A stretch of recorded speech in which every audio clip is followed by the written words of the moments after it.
like to welcome you all to Resource Roundtable. My name is Cindy Brooks. I'm the director of EDC Team Jefferson. Resource Roundtable is an ongoing event we host every third Thursday where we invite one or more guests to introduce themselves and their services. It's a place where our community can come together to learn more about resources available to us, whether we're starting a business, growing a business, or planning to sell a business. It's a safe place to ask questions and to share information in the spirit of mutual support. At the EDC, we seek to build over time a network that can seamlessly provide services addressing a range of business questions from startup to succession, ensuring that we have a healthy, resilient, diverse, and engaged small business community serving the people of Jefferson County. And we'll start with a few announcements. Rick, do you want to tell us about the Groundswell program? Except you're on mute. Yes, I'm happy to. Thank you. So Groundswell is a special program that we're running. Actually, it starts Tuesday, September 20th, and it runs for 4 weeks. And it is training and also engaging with the community and helping specifically entrepreneurs. It's a 4-week business incubator for BIPOC and LGBTQ2IA+ entrepreneurs on the North Olympic Peninsula. So we're going to combine our proven entrepreneurial curriculum with some specialized resources and community partners, including Cindy. So we will be bringing a lot of people from the community in to meet these entrepreneurs and interact with the entrepreneurs to dig into some of the why. So in addition to wanting to start a business, obviously to make a living and generate a livelihood, what are some of the other reasons, maybe some of the community benefits the business will provide, environmental benefits the business will provide, thinking about the larger why of your business. We're also going to have entrepreneurial storytelling, where some entrepreneurs who've gone through this process are going to come back and sort of talk about how they did it and why they did it and what they learned. We're also going to connect these entrepreneurs with a bunch of the business ecosystem resources, so the EDCs and SBDC and other, just kind of get them aware of the whole ecosystem that's available to support them in this venture. And then we'll have some speed mentoring and help them really develop a quick pitch for their business. While we're going through the process of giving them the quick go, no go decision or feasibility assessment of their business model. So that's what it is. And I'll be teaching it. So. Well, we're in good hands then, Rick. I really like to hear, there's so many CIE success stories. I'm really glad that you're going to highlight some of those. Yeah, that's a fun part. I wanted to say in terms of announcements, I want to ask Alexis, who's on the call today. I'm going to wave your hand, Alexis, so we can meet you. Alexis is new to EDC, and this fall, we normally do a business planning class twice a year. And this fall, we're referring people to Enterprise for Equity for the business planning class, mainly because they're offering it for free to residents of Jefferson County this year until December. So we want to be sure people take advantage of that. Alexis can help us find out where to register. And I'm wondering, Alexis, if you wouldn't mind copying that Enterprise for Equity class link and dropping that in the chat for people that might want to copy it.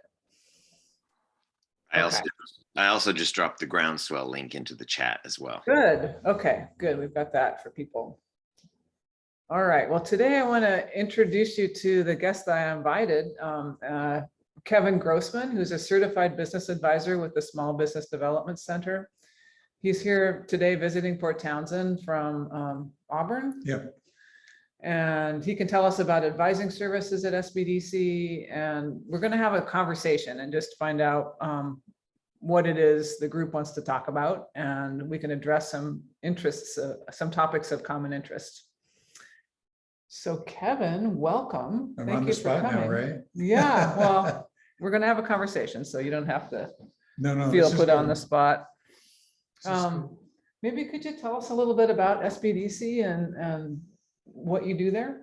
So the Washington Small Business Development Centers are across Washington State, and CIE is part of us, and or closely related somehow. I'm never quite sure, but we all work together, and it's a national program. There's about 60 centers around the country. Washington is one center just because of the population base of the state. But the important thing is that our purpose is just to help small businesses thrive, whatever that means. We're pretty broad. We're not like PTAC where they're government contracting specific. We're, the SBDC advisors are kind of whatever you've got going on, we're going to try to help you. And like for example, my background is mostly in commercial real estate, finance, and so I've done a lot of business to business kind of marketing. So if it's in one of those kind of areas, I'm very good at helping people at a pretty deep level make headway on those kinds of issues and opportunities. If they are a retailer and they're trying to figure out how to develop their customer base better, I've got a number of people in the network in Washington. There's 35 of us around the state, and we all come with different backgrounds. And so the nice thing is that whoever your SBDC advisor is in Washington, they have access to those other folks. And so I routinely co-advise with people to bring in, like the digital marketing world, which is stuff I know just a little bit about, and the business to consumer marketing, and how do you develop your customer base as a community, things like that. Those aren't in my wheelhouse. But the nice thing is that I've got multiple people that I can draw on in our network and do co-advising, so that whatever client I'm working with gets the expertise and the depth that they need in the issue that they're working on, whether it's in my wheelhouse directly or whether it's by me inviting somebody else in. So it's a lot of fun to be able to do that. I think probably the most referrals I get are from people that acquisitions and dispositions, financing related stuff, financial accounting kind of like systems and how to understand your balance sheet and your income statement kind of questions. I've got a little bit of a reputation in the South King County area for being the guy the bankers call when they have a gut sense that the deal ought to be able to be put together, but the customer isn't telling their story very well. And so I'm pretty good at helping the client understand better how to tell their story around their numbers, both the history and what they're trying to do, the aspirational story as well. And I've managed to get a whole bunch of deals done that the banker, when they call me, basically didn't think I could pull together, but wanted me to give it a shot. So I'm glad I have that reputation. Yeah, that's really great. Really helping people achieve something that the bank might think is impossible at a first glance. It's fun. Yeah. If you've got businesses that are growing really fast, the other thing I've been working a lot on lately is construction companies are growing because the demand is so crazy in the Puget Sound. And a lot of the newer companies don't have a lot of experience managing cash flow. So, like a drywaller who decides that instead of working for somebody else, they want to be their own drywall sub company. Well, that's fine, except that if you don't understand cash flow and you commit to things that have contractual lag times in your payments, you're going to be profitable, but out of business. And so I spend a lot of time helping people on a whiteboard, sort of like, okay, so help me understand how you're going to do this. You got to pay these people, you got to incur all these costs, then you get the work done, you get to bill them, and then you get to wait another few weeks to get paid. How are you going to fund that 60 days? So sometimes just putting it down on a whiteboard or in a spreadsheet helps the client go, oh, that's a problem. Mm-hmm. But it's a lot less of a problem if they acknowledge it up front. And if you go to I like to always tell people, if you go to the bank at the front end and explain to them what it is you need, the bankers will listen. If you go to them when you're already in a corner, the bankers never are comfortable. It just makes them so uncomfortable. You're highly unlikely to get the credit line that they would have given you if you had gone to them before you got the contract. Mhm. So, Yeah, Anyway. planning makes all the difference. yeah, Yeah. yeah. Huh. So, Super. anyway, that's kind of the highlights of what I'm doing. I don't know if you had any specific questions or that would be helpful to address, or Well, what I'm curious about, just because of who's in the room here, we've got Rick from the Center for Inclusive Entrepreneurship, and also Jay Bakst, who is our lean service provider. So he Okay. is an expert in lean technology and does advising around Jefferson County. So I'm curious how you three, like we're kind of defining a bit of an ecosystem here already. And I'm curious how SBDC sits in this ecosystem relative to CIE and relative to more specific lean training. And I'm wondering could I just invite like Jay and Rick to say a few words, and then we could please, see yeah, it's your meeting. where the conversation wants to go from there. Well, I would, this is something, so in, much of my career, I was a small independent, consultant, coach, trainer. And what you find is that individually, I can only do so much. Mhm. But living in that ecosystem, I know people who are also small business, 1 or 2 person shops who do different things. And so if I run into an area that's outside my wheelhouse, to borrow the phrase, I know where to do it. And we're always, it's a web. We're always creating connections to where a couple of us would go after something, or I'd hand it off, or they'd hand it to me. So it's a great little network. Yeah, so Kevin described SBDC as kind of a generalist organization. Yeah, You're that- able to address a bunch of different business questions in a pool of how many advisors? It's 30, I think there's 35 of us at this point. 35, and they're co-advising, to fill those gaps. Sorry, I can't get my head in the picture. There. Jay, how would you describe like your ideal business advising audience? Was that me? Yeah. Or was it Rick? Okay. My area is helping organizations improve capacity. It tends to focus on the operational side. Mhm. How do we get things done? Now, I talk a lot about processes, and as you know, almost everything we do in an organization involves a process. Mhm.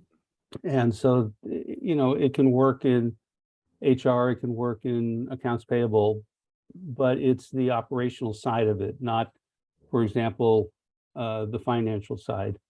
I do talk to people a lot about cash flow because I can't think of a company that really went under that didn't have a cash flow problem. Mhm. If you've got that covered, you can continue. If you don't have it covered, it doesn't matter what else. So yeah, no, I work on the operational side. I'm more in the coaching than the consulting. That was something I discovered a while back, but I didn't change the name of the company. And so I'm more in helping people learn how to make the decisions and do the things that need to get done. So. Yep, us too. We're not trying to replace their accountants or anything, we ask questions and try to point them in the right direction and try to connect them to resources. Yeah, and in some ways, I like to say, I don't know, some people find it not conducive, but I'm opening the eyes to actually seeing what's going on in a different way. And then a lot of times the solutions become pretty straightforward. Cool. Well, Rick, do you want to share a little bit about CIE then, in contrast to Jay with the lean education and Kevin at WSBDC? Yeah. So CIE is a subrecipient of the SBDC, the Washington SBDC, which means we get some of our funding from you, and we collaborate, particularly on, we share the same client management system so that we can pass clients back and forth very easily and do referrals within the network as well. And as we heard, there's two pretty different areas of expertise here. My area is primarily in entrepreneurship of micro enterprises, and then I have a long background in marketing. And really, my focus on marketing is not as much. I am not going to be your social media person that's going to know exactly what's happening, especially because you step out of that river for 10 minutes and it's changed course. So, but I'm really, I think where I have my expertise is helping people understand their value, understand what their real value proposition is, that underlying, and then be able to tell that story. I think that's a real challenge for people a lot of times. And so that's where I really, I enjoy that work and that task. And so, yeah, so that's, again, as far as my specialty, that's a very kind of narrow little niche. But fortunately, by nature, I am a generalist. I'm pretty decently good at a lot of things and excellent at none of them. So, so it's perfect for the job I do because I see a lot of things. But what I think is really great, especially about so both locally within the North Olympic Peninsula and statewide, is there's really no wrong door. If you come to us at CIE and you're looking for help and we're not the right fit, we know who to refer you to, vice versa, or if you go to Cindy at the EDC or in over in Kalaloch County where we also work, if you go to Colleen and they're not the right fit, they'll send you to us. So it's really just, there's no wrong door, and we all know each other. We're all working together to get what's best for the individual entrepreneurs, but really, end game is in service to the overall community and economy, both locally and statewide. That's really where our vision is. We're doing this because we want to, move the whole ship forward in addition to individual businesses. So. Well, Rick, can you tell us about the size and the growth stage that CIE works with predominantly? Yeah, well, micro enterprises, so typically 5 or fewer employees, sometimes 10 or fewer employees, but that's really our sweet spot.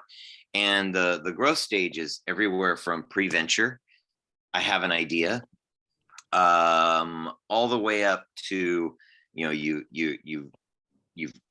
validated the idea, you're launching the business, you're kind of getting your feet under you. And then once we have this checklist of these kind of 15 items where if you've done these things, you're solid, you're in good shape. And that's really the point where we would say, hey, you're really ready to kind of move on to the SBDC at this point. You've outgrown us, because we focus really closely on, we're the roots of the grassroots, the very smallest entrepreneurs, the people who are just starting out. And we do prioritize historically underserved or marginalized populations. So like our Groundswell program is focused particularly on BIPOC and LGBTQ+. Our overall program is not that restrictive, but we do prioritize those populations, as well as folks with disabilities, folks who may be justice involved, immigrants, anybody who is, as Dwayne Fladeland said so well in our recent newsletter, further from opportunity. The further you are from opportunity, the more likely you are to be our client. And so that's where we really hone in. Well, that's important work, Rick. Thank you for your devotion to it. It's nice to help folks get on that ladder. For sure. Yeah, and it's really important because growing, generational wealth is so critical to both individual well-being, but also community well-being. And so that's really where we focus, is on getting people that first step into building generational wealth. Well, I'm going to pose a question to you three. This is something that I've just seen a lot and heard in my outreach here in Jefferson County, and it's not really different from what I heard in Skagit Island or San Juan counties where I was working prior. So I think it's an issue that a lot of people struggle with. So if a small business owner has, a skill set and they've designed a business around, doing what they do, and at some point they come in saying, gosh, I'm working as hard and as fast as I can, and there's still like more I need to do. I don't know how to leverage my time. I know I need to do something, and I kind of don't even have time to learn, but like, help me get over this threshold. What kind of advice do you have for people that are just doing the best they can and they've built their business to a certain point, and then at some point it becomes kind of unmanageable? How do you handle that question? Yeah, well, I don't know about the others. I've heard that for years, probably for decades. There's a very interesting concept of you need to carve out some time to work on your business, not just in your business. So there's always something to do. It's like being a salesman or a salesperson. There's always some other customer or person you could go out after. But at some point you have to just say, this is what I'm going to work on, and this is enough for today. And if you're running a business, you have to carve out some time. Now, I don't know if it could be anywhere from 5 minutes to a couple hours to maybe one day a week, where you're working on your business, the strategy of your business, the infrastructure of your business, the improvement of your business. And you just have to, that's just something I think you need to do. I'd be curious what, Rick and Kevin think. Ditto. You're spot on. Especially people that get into business to do the business that they were doing for somebody else, I think their mindset has been as somebody who works in the business. And so I think you're spot on that being able to realize that they now have an additional role, which is to work on the business and to be as conscientious about that as they are. Usually their work in the business is pretty good because that's, they want to start their own business because they're good at it. And they need to get as good at working on their business as they do in their business. And I think sometimes that slips their mind until, like Cindy was pointing out that example, but it's very common. People are just running around like crazy. And it's like, well, there's some things that are pretty logical to get off your plate, depending on what your skill sets are and what your business needs. But they have to step back a little bit and think about that. And it does require some time. It requires, some commitment to growing the business and not just growing their personal billable time. I think what I've noticed is sometimes people don't get the numbers and they don't understand that if they work on growing the business, the return to them, even in the relatively short term, can be substantially better than them working in the business more and more and more. And it gives them a little bit more freedom for other things like, a life. Yeah, I do. I often am like, outsource it, outsource it, outsource it, outsource it. Because there are really qualified other small business owners who can help you with different aspects of managing your business. Not that you completely just ignore it, because you need to understand, say, if you're going to outsource some accounting work to someone, you need to know what's, you need to understand those numbers, not just be like, oh, I don't have to think about that now. But knowing where, where your strengths are, where your skills are, where you're, where you want to spend your time, and then figuring out where you don't and making those choices. But yeah, you come in quite often as a technician. I think that's what he calls it in the E-Myth, which is the book we're all quoting. That, What was you're the a book? technician. E-Myth. Oh, okay, I know. Yeah. And so you're a technician, and you want to then become an entrepreneur or a business person, and that is a leap. But there are different strategies for how you do that, how you get rid of the things that are bogging you down, and get those, or take on things that you are ignoring. Whatever we discover is what's missing. Yeah. Yeah, I have a story. It's probably a couple decades old now, but there was a guy who had a business, and he was working like 60 hours a week in the business, and he started to document the processes that he used. And I think it took him about 3 years to go through and document all of the processes, or certainly a good portion of them. And after he had done that, he was working 20 hours a week in the business, and he was able to delegate a lot of the rest of the stuff, and also everything just went smoother because he had a process laid out. And so then he was free to enjoy life and also work on growing. What size was that business, Jay? Oh, I think he was probably a 20 to 25 employee size business. Mm-hmm. Yeah. It's interesting because I think people hit it. It seems like there's some kind of natural breakpoints where people will hit that we need to reassess things kind of piece. So, because even to get to 20 or 25 employees, you must have been delegating some stuff because but I mean, that's a great point, because even if you go from 25 to 50, there's multiple layers. It's like an onion, right? Yeah.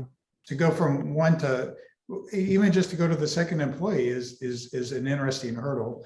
And then, to go to, from 2 to 5 and 5 to 10, and it's a continuous learning curve. If you don't like continuous learning, then I think you're going to struggle to grow your company, or it's going to be painful for you. I actually had one. This is actually before I was with WSBDC. When I was, in my prior life, I was a commercial real estate broker, and I did mostly work for business tenants. So I helped companies, lease space, buy buildings, that kind of stuff. And I had one guy that was just a hoot to work with. He was an engineer, and he loved to work on stuff, water stuff. I'll call it water stuff, right? He did fish finders, commercial, recreational, all sorts of stuff. And a couple of them really hit. And the only reason that he manufactured them is because he didn't like the quality he was getting from third-party manufacturers. And so he started pulling all those pieces together. And anyway, make a long story much shorter, he really missed being on the bench. And he finally figured out that one of the things you could delegate is the presidency of the company. He didn't delegate ownership. He was still the chairman of the board. He still had the ability to fire the president, but he wanted somebody else to deal with the business stuff. He wanted it on a day-to-day Yeah. basis, and even some of the strategy. But and so he was so delighted. By the time I met him, he was, in his work zone, creating all sorts of crazy stuff that I only understood a fraction of. And the guy who was the president of the company was in the meeting too. And it was very interesting. I had never thought about delegating, basically hiring yourself a boss from an org structure standpoint, although he was in the organization and above the organization all at the same time. And it worked. It was very interesting. So you got to give, so I guess staying creative, and I like your point, Jay, about thinking about the processes, right? Because if you really do a deep dive, like it sounds like your client did, then you have a good understanding of what those pieces are. Yeah, I think in this case, what was taking up a lot of the time was all the decisions had to go to him, right? Everybody was doing things, but because there wasn't a documented process, they were just kind of doing what they'd been shown. And if something didn't work right, which of course happens all the time, they then ask the boss what to do. And I suppose when you have 10 people, that works. When you get to 20, it's much more difficult. And then by putting in all of those processes and taking the time, because again, there's a lot of things we do that we don't really understand what it is we're doing. We do it, and we adjust and we do things, and taking the time to document the processes forces you to think about it and give other people the wherewithal and the confidence, let's say, to do things without having to get your permission.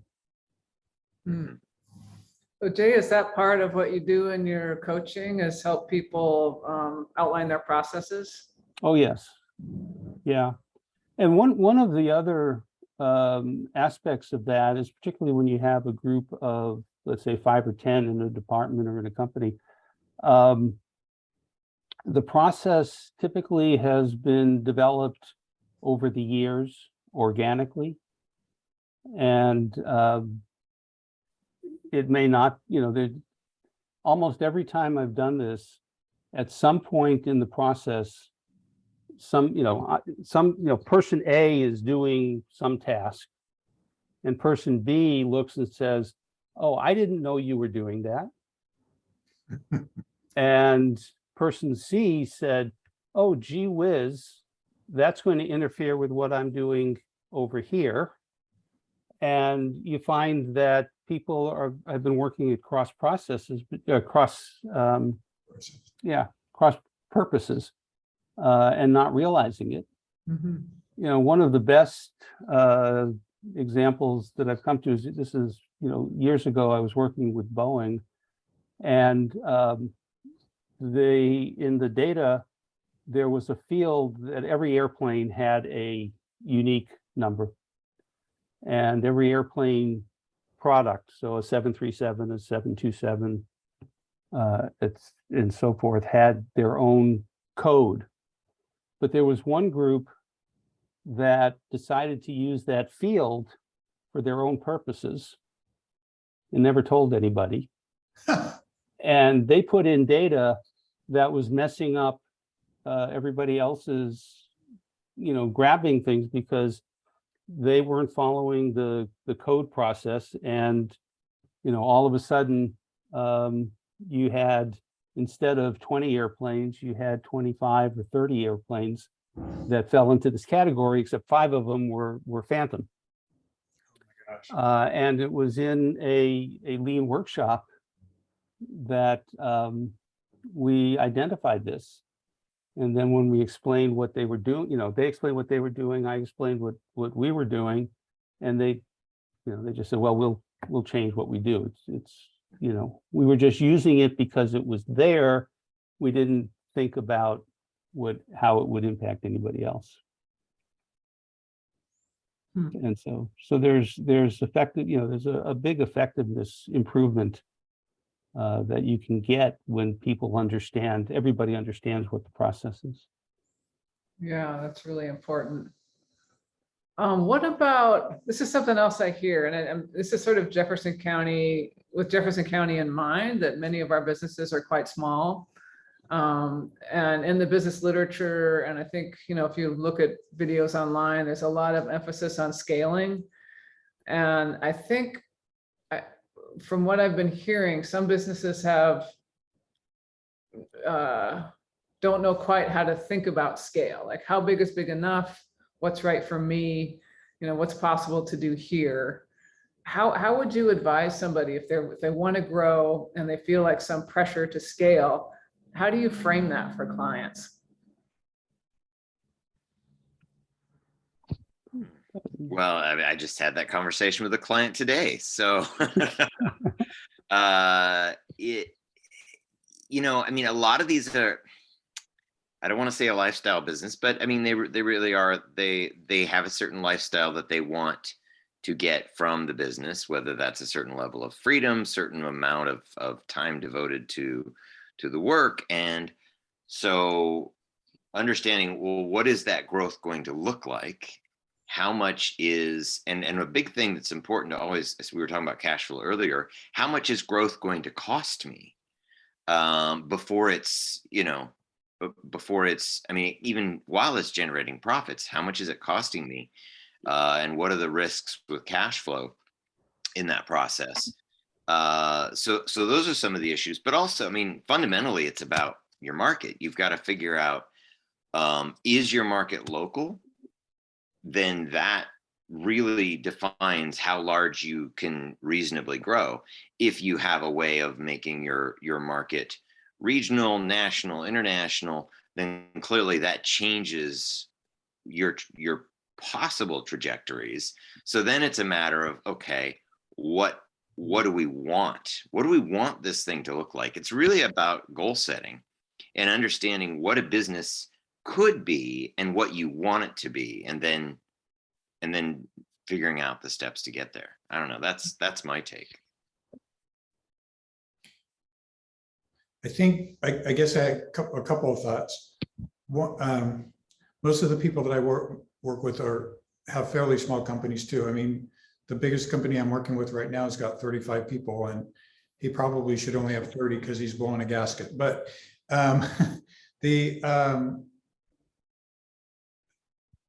since it relies so much on the business owner's capacity and attention and intention, it seems to me that the driver, at least to some large degree, should be what are the owner's aspirations and goals for the company, not necessarily looking externally, because the owner's the one that has everything on the line, and it seems like they should focus on what's going to work for them. And that may change and evolve over time, but it seems like it seems like they need a picture. I was going to say a clear picture. I'm not sure that being a business owner is ever clear. Just because there's so many moving parts, but as clear as you can be, because you're the one that the business owner is the one that's, literally got their house on the line. Having said that, I wanted to pick up on one thing that you said, Rick, about, kind of defining your business, right? What's the market size? And sometimes the market size depends on how you define it, right? Am I a specialty tea company, or am I a beverage company? Those are two very, very different companies, and have different risk requirements, different skill sets, different capital requirements, different relationship with distributor requirements. But, to somebody who hasn't thought about it much, they kind of sound like, oh, well, that's all the same thing. But if you spend a minute and start thinking a little more deeply on it, it's not. And so then I would bring that question back to, well, what do you want, Mr. Owner, Mrs. Owner? You put everything on the line. What do you want out of it? Or what do you hope to get out of it? And it's also, what do you want to do? Because if you scale a business and like we've been talking about, then you become a CEO and not a tea maker. If you Right. want to still be a tea maker, then you have to think about, how big do I want to get, or how do I have to structure this to grow? Yeah. Yeah, I would follow on that. You what's the target? What would you define success? If you're thinking of scaling, what does that mean?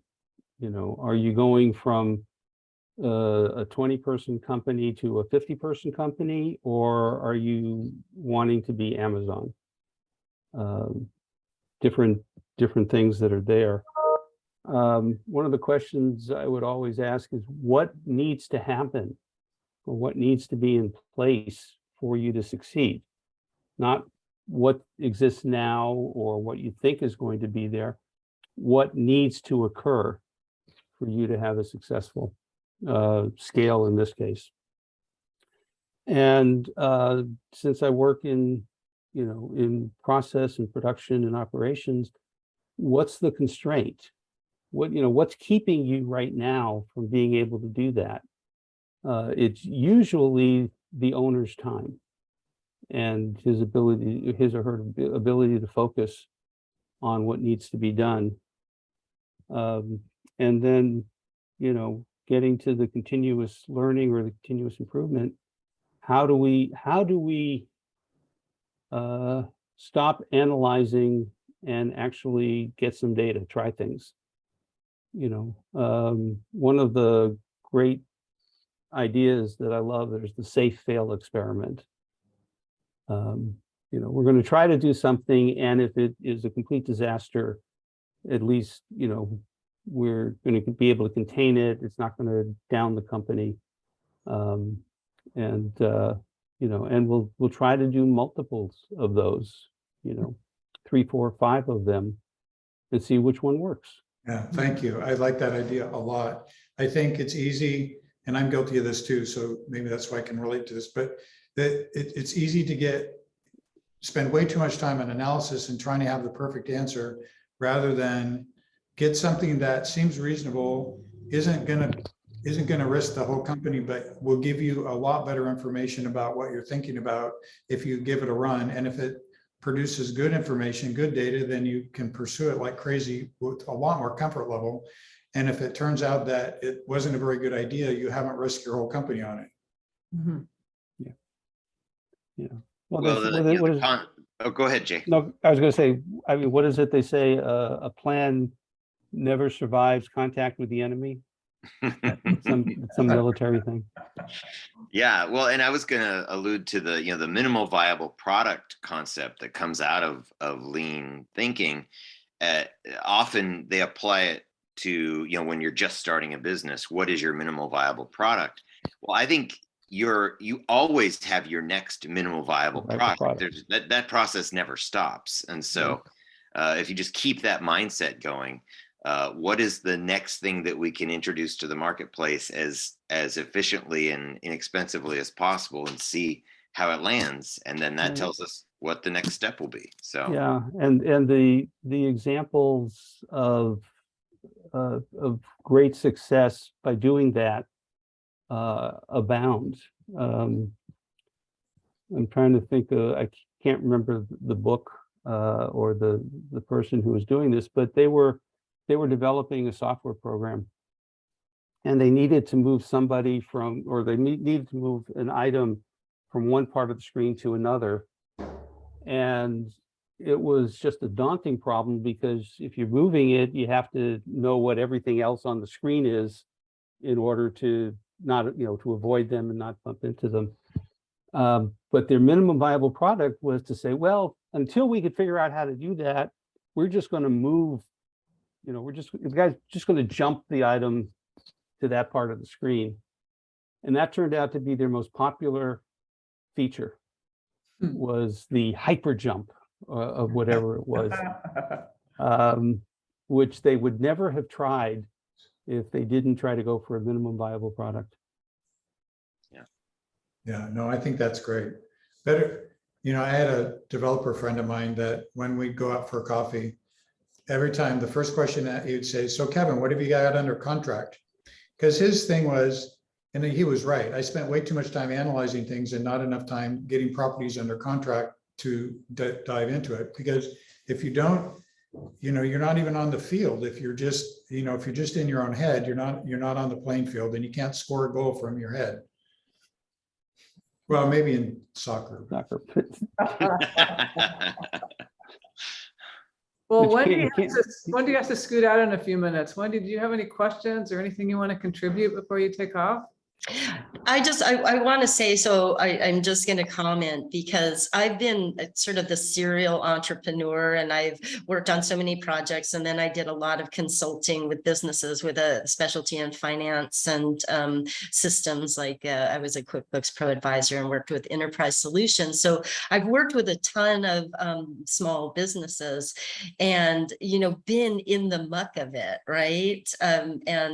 Really, so when I'm listening to you, it's so awesome because now I'm seeing it, I'm in a new place working with the EDC and just listening to the outside perspective of, the work that I've done just anyway. And as a systems thinker, this really gets me excited because I know entrepreneurs, it's always the first idea, it's like their idea and there's this ownership of it. And it's really hard to, I think maybe sometimes you have a different experience because people are coming to you asking for help. But I found working with entrepreneurs is they know everything and it's very hard to penetrate that all-knowing, in certain respects. But so things that came up for me is I was just wondering, because we've been in COVID, there's been all this shutdown. I hear that there's innovations and people working towards, building businesses in this climate. And so I'm wondering if there's a changing awareness around business, people that have kind of a more acumen around business, just maybe even doing feasibility studies and understanding their market and understanding sort of operations and all of that. So for me, what was coming up was process models and best practices. And, so my brain's just going, but I'm really excited because I feel like there's three different perspectives here, sort of the workings, inner workings, there's support from the ground up, and then there's sort of more kind of a higher level of development and exploration. So I'm interested just in hearing, what have you noticed about the changes? What kind of models are you using that are effective? And what are you finding to be best practices at each level? All right, for our lightning round. Go. This is, the last few years have been, a major change in the environment, but the environment always changes. And you find that the businesses that succeed are the ones that adapt. And so adaptability is key. And so there are a lot of organizations and businesses that are doing really well in the current environment, and there's a lot who have suffered because they weren't able to make the adjustment. Rick, is that what you've seen? Well, I'm going to answer more to the sort of what new businesses are we seeing coming online, and that is definitely, I think, a result of COVID in a number of ways. There are people who lost their jobs during COVID and said, well, I guess I'm starting my own business now. But there are also people who have, kind of the great resignation and the kind of this great rethinking of what is my role in the overall marketplace and economy. And a lot of people are saying, no, I want to do my thing now. And so I would say a lot of those folks are not coming in with any particular acumen into running a business. Again, like we referred to earlier, they're the technicians and wanting to do it. But I think maybe what's really changed is kind of the impulse, or it's just heightened these impulses to start new businesses because of the current environment. And like a lot of businesses, with change always comes new opportunity. And so a lot of these businesses are responding to, and that, because they haven't started or they're very small, they're much more nimble and able to see the opportunity and go for it, where existing businesses, it's always more challenging to change in response to things than it is to just start something new. Well, I don't know. It's always hard to start something new, but I'll clarify that.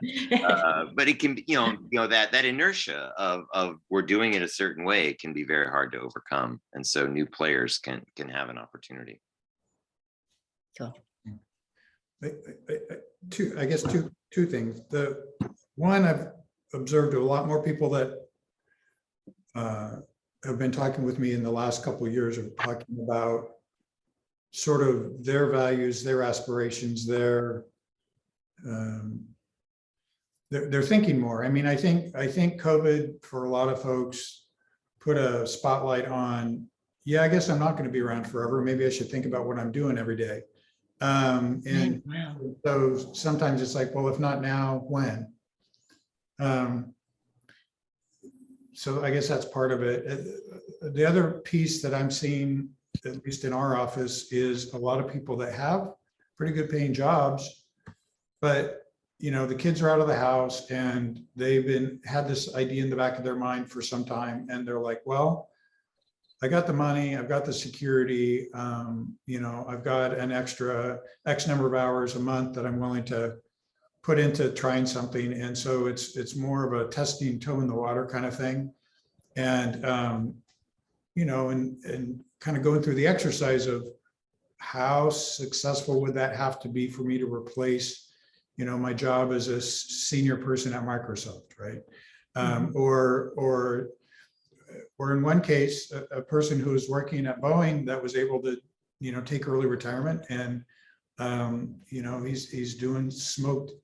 He's got a mobile smoker now, and he doesn't have to make a lot of money because he's got a pretty decent retirement, even though he retired a little earlier than he was originally planning. But he doesn't have to make a lot of money with his smoker business.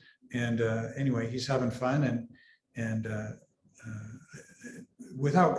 he said if it hadn't been for COVID, he wouldn't have done it until his full, the full retirement. But so I think there are a lot of interesting triggers. I guess one other thought is I'm always puzzled entertained something when people say, well, what do I need, what do I need to do during, or policy, especially politicians and policymakers will say, well, what can you do to help people out of COVID? Well, pay attention to your market, pay attention to your numbers, do your marketing, pay attention to your processes, which are exactly what you need to do in any market. Right? So it's like the ones that seem to have survived COVID the best and pop back from any slowdowns that they experienced during COVID are the ones that already had those fundamental skill sets ingrained in what they did anyway. And so I find it interesting that people that aren't in business think that there's some magic bullet to making it through COVID or to recovering, out of COVID. And it's like, well, really, it's just kind of sticking to the knitting and paying attention, just like it was before COVID. Yeah. Well, that's a great segue. I just wanted to say we're getting close to the top of the hour. Oh, sorry. Talking to them. No, not at all. I just want people to know that we at EDC can help you connect with Kevin Grossman at SBDC, or Rick Dickinson at the Center for Inclusive Entrepreneurship, or Jay Bakst with Lean Processes. So just give us a call. We can help you connect with people that will be able to help you with whatever your question is. Does anybody have a closing comment just to wind up our hour? No, just thank you for the opportunity. Excellent. Yeah. Rick? Same. All right. Well, thanks for being here. It's really a pleasure for me to get to host. And this product will be on our YouTube channel for people to look at their convenience through time. So it's really great to highlight the resources here in Jefferson County available to folks. And thank you all for taking your lunch hour to be here with us today. Appreciate you. You bet. See you later. Take care.